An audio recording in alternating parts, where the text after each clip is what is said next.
One more time for Benedetto! You guys have been absolutely fantastic. Give yourselves a round of applause for being so fantastic. Did you actually ended up putting money in that purse? Yes. Yes. And how much? 0. Oh, fuck. Yeah. Okay. All right, cool. It's like, yeah, I've got something. Baby, you watching? Look at that. An empty candy wrapper. That's all the money I got. Cool. Oh, man. Ladies and gentlemen, how's it going? Good? Fantastic. You put the sticker on your chest. Very proud. I like that. Man, this is a great night, isn't it? Give it up for Roxy and them for fantastic. Guys, I think generally I'm a pretty cool dude. Yeah? Thanks for laughing. Yeah. That's the setup, not the punchline yet, but cool, we'll take it. Look at that. Okay, I'm going to take this mic out. Cool. But, you know, I have this tendency to make situations just way more awkward than they need to be. Do you ever do that? You're like, oh my God, did that just come out of my mouth? Susie? Really? So, just 2 days ago, I was at a show, right? Like, before I went on, I went to the bathroom. Now, when I go into a public bathroom, I go straight to the stall. I don't do the urinals, I go straight to the stall. I'm a stall guy. I like to sit down when I pee. Women, let me hear ya. Yes, bitches. Much cleaner, right? But so I opened the stall door, and there's this guy already in there, right? Like, he just forgot to lock the door. There's no big deal. It happens sometimes. Now, luckily, he wasn't like me. You know, he wasn't a sit-down peer. He was actually standing up. So he hadn't noticed me. His back was facing me. He's just minding his own business, right? My first instinct wasn't to close the door, right? It wasn't this, and just to step back, right? Just to take 30 seconds. That's all. That's all you fucking need to do, Roger. I chose to go.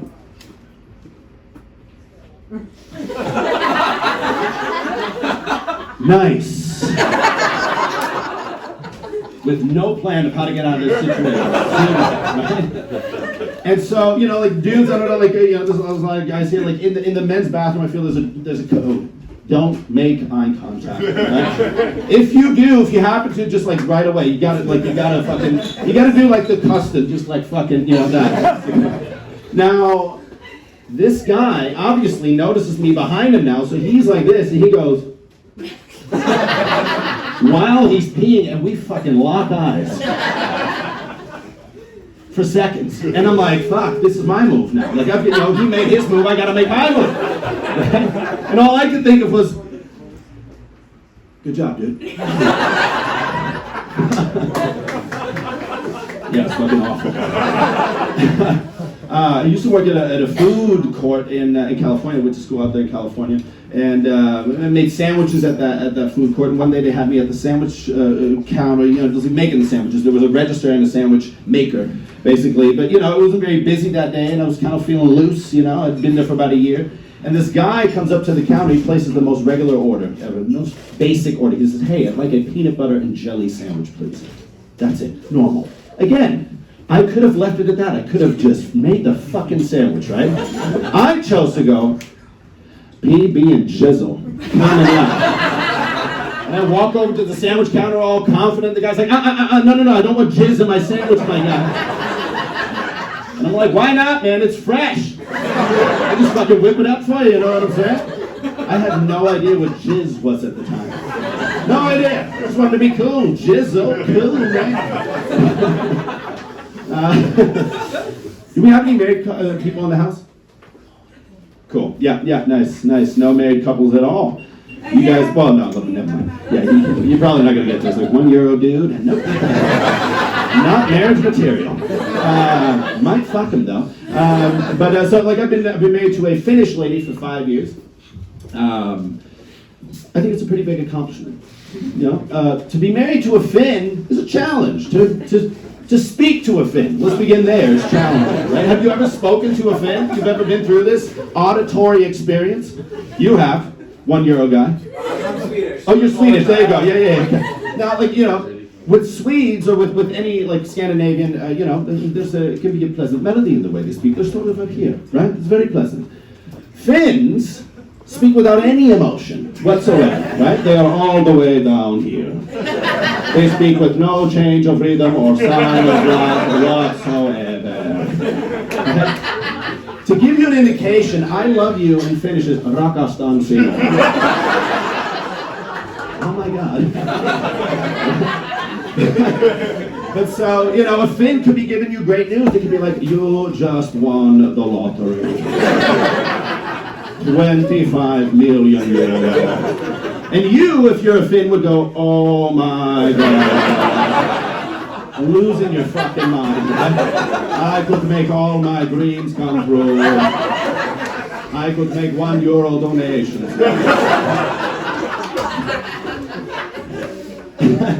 But so, you know, when my wife comes home at the end of the day, it's fucking rough for me, right? I have to deal with this shit. She's like, hello, honey. I am home. Wait, did I marry a fucking robot? Right? Oh, Roger, oh, Roger. Hit me harder. I'm not comfortable at all. I can't read the tongue at all. So like we've been married for 5 years, been together for 12 now. 1 month into our relationship, I was like, it's time to meet the family. Let's do that. That's a good time, right? 1 month in. So I went to Finland, and you know, I was super excited to meet my family-in-law. Not super excited to meet my father-in-law. Right? So the Finns, like I get to the house, they welcome me with open arms. They're like, hello, Roger. It is so great to finally meet you. You sound excited. And that was my mother-in-law, right? Deep voice. So my girlfriend then, my wife now, had warned me, like, she's like, hey, you know, my dad doesn't speak English really well, you know, Bulgarian man, tough man, right? And he's a man of very few words, so you'll have to kind of warm up to him, right? So at some point, like, to give you an indication of his English, it's like an Eastern European car salesman, kind of, right? It's like, come, my friend, please, right this way. I've got perfect car for you, 1985%. It only has 3 wheels, it is okay, you can buy a wheel for my brother, let's go. Do not look in the trunk, it is not important. That's sort of the English, right? So he appears through the sea of Finns, and he's like, come, Roger, please, this way. And he bear hugs me, right? And kisses me in the neck. Oh, right? So I'm like this, I'm like, oh fuck, right? As if to sort of say, I know what you're about to do with my daughter. I am the dominant male in this household, and I will fuck you. So that's the vibe, right? No, but it was fantastic. Like, I had a wonderful afternoon. You know, it was really nice. They fed me all kinds of Finnish treats and foods and whatever. And at some point they're like, hey, Roger, we're going to treat you to a great Finnish tradition. We're going to take you to the sauna. It's great. It's nice. You know, I wanted to like experience a new culture. And so the women were going to go first. And then once it was our turn, it turned out that it was only going to be me and my father-in-law. Right? First day in Finland, just me and him. Right? And so he guides me to the sauna. He's like, come, Roger, please. Now, once we're out of earshot of everyone, he's like, Roger, take your clothes off. Oh my God. First day in Finland, it was fun. We have some Americans in the house, right? Clap it up if you're American. You'll be proud. One clap, nice. It's usually reserved for the Dutch people. They're like, I don't deserve more than that. Okay, so 2 Americans. So, clap it up if you've traveled to the United States. Gratitude.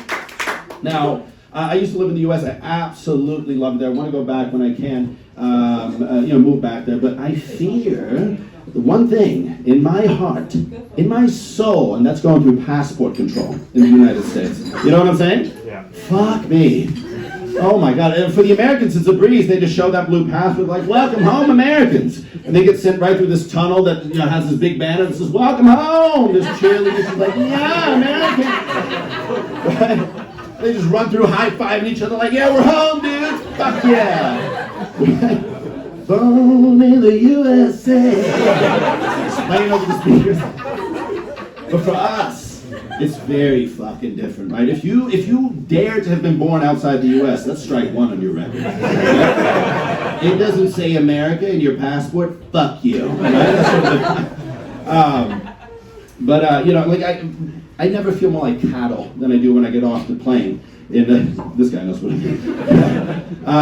You know, because they herd you into these lines, right? They got the American line, like they got the visa holder line, and they've got the subhuman line. They get the fucking line. They got cattle prongs. Like, get the fucking line for me. How dare you, you know? And but you know, like one thing I love about the U.S. is that it's a land of immigrants, right? Like here we have a super diverse crowd. I love that about the U.S. But a lot of immigrants will work at the airport, right? They just got off the plane and never left. They're just like, I work here now. At least it's fine. But so if you're a foreigner working at the airport and I'm a foreigner just getting off the plane, we're in the same fucking boat, man. You just got off a few flights earlier, that's it. Why do you have to make me feel like shit, right? But in their broken English, they're like, you're line 17, go. You're line 15, you with your family, fuck you, doesn't matter. Tough luck, right?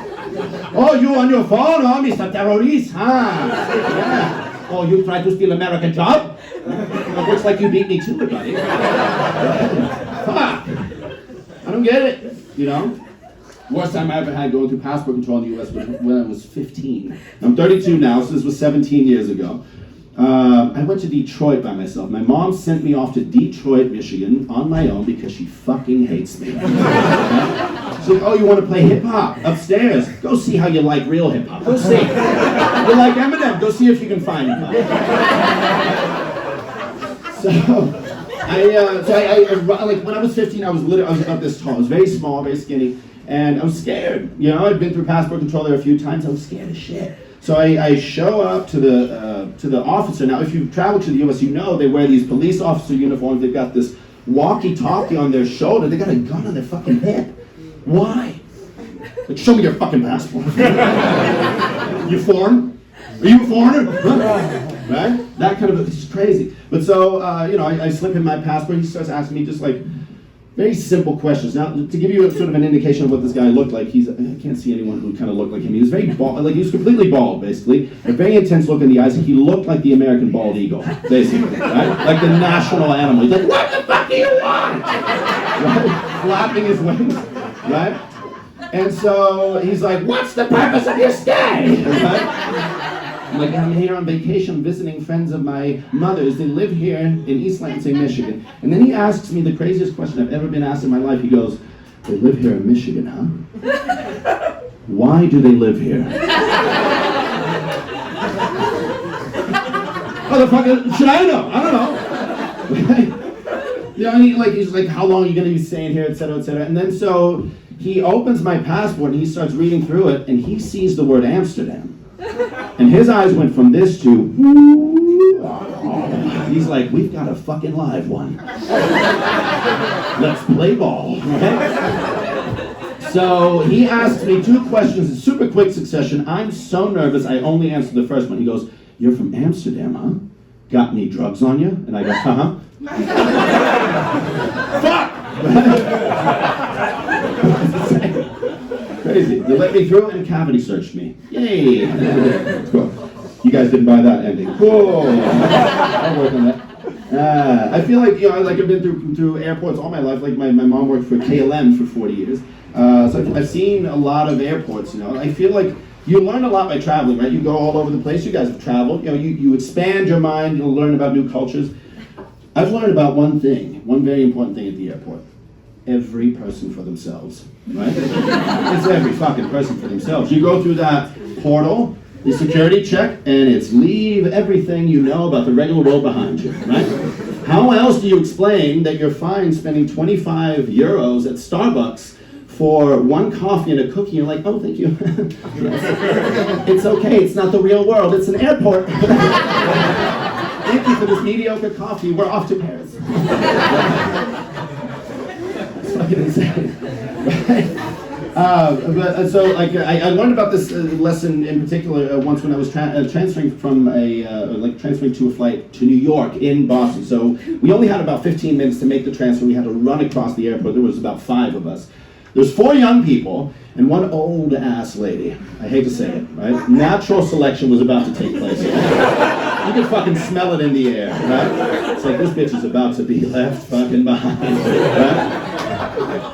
And so we get off the plane, and I ask, like, hey, where do I go to gate, 16 or whatever? And the guy's like, oh, yeah, you go past the Starbucks, and, you kind of have to run, because it's pretty far. So, okay, fine. And I'm about to take off, and this lady holds my arm. She's like, hey, are you transferring to the flight New York as well? And I'm like, yep. And I fucking bolt, right? And all I heard was, oh. I didn't look behind me. I made my fucking flight. She definitely didn't. Right? I think she fucking died. All I heard was, oh. Right? I heard the life just exit her body, and that was fucking it. She died in Boston that night. I'll tell you guys one more thing before I head out. So, like I said, I lived in the U.S. for a long time. The first week that I was in the U.S., I was in Illinois. I stayed with a host family. This was absolutely great. I got very lucky. They took me everywhere, and they took me to a cookout at their friend's house. And they were a little bit older, so their friends were older as well, about 60s, 70s, but it was really nice. It was a fun time. And I sat outside in the backyard talking to this older guy, and I learned a valuable lesson just recently about this. I was talking to him, and he's like, hey, so what are you here for? And I'm like, I play basketball. I have all these dreams about being in the U.S. I go to school here, and I'm trying to make it in America, basically. And he looks at me, and he goes, you know what? You're the kind of immigrant we want. And I was like, oh my God, thank you. This older white gentleman is so nice to a foreigner. Me, it's not that bad here, right? And years later, literally like 2 years ago, I was minding my own business, doing something completely different, not thinking about the U.S. at all, and I was struck. I was like, holy shit, that was racist as fuck. Thank you guys. Thank you. Oh, this crazy mother.